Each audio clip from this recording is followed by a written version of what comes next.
Ayun, magagawa sila ng ano ba kuya? Kubo?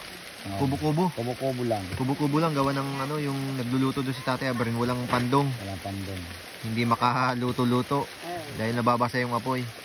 Ay napapanood natin kung paano sila magawa. Yan lang sa bundok. Libre kasi lahat materialis eh. Oo nga.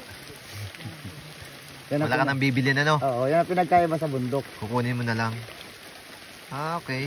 Libre materialis. Paano yun? Ayun. Ano yun? Anong tawag dun? Dahon ng alas-as. May mga tinik-tinik.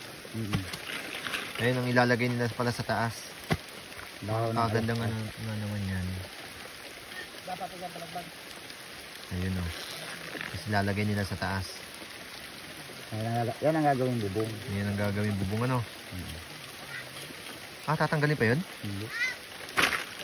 Parang pinakanlock. Oo, tali. Parang lock. Lock na. Oo nga no. Ayun ah. Mama. Galing ah.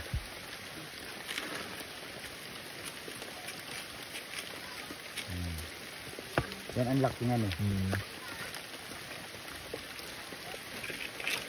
Lakas talaga ng ulan no. Hindi makaluluto-luto si Tatay Abrin no.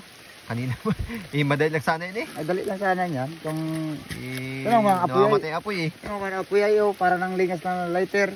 Kaya nga. Ayun, kaya nagawa muna sila ng pangsamantalang kubo-kubo. Hindi nakabili ng silin. Pinulang ang silin.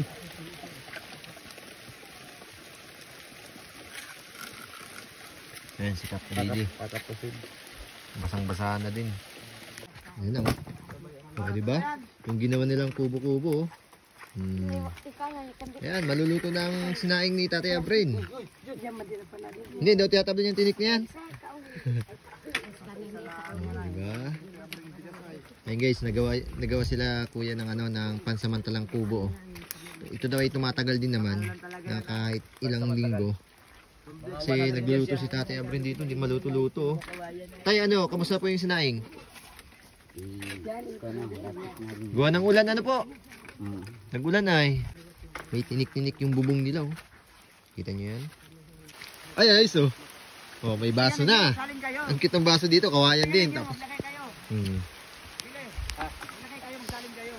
ayun, butas to. Oh. Paano yan? Paano po pagganahin yan?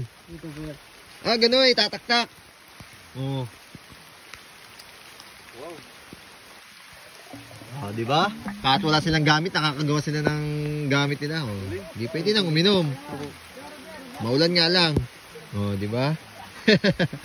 Galing ah. Ayan, isa naman. Oh, tingnan natin. Oh, ganun na pala yun. Itatak-tak lang oh.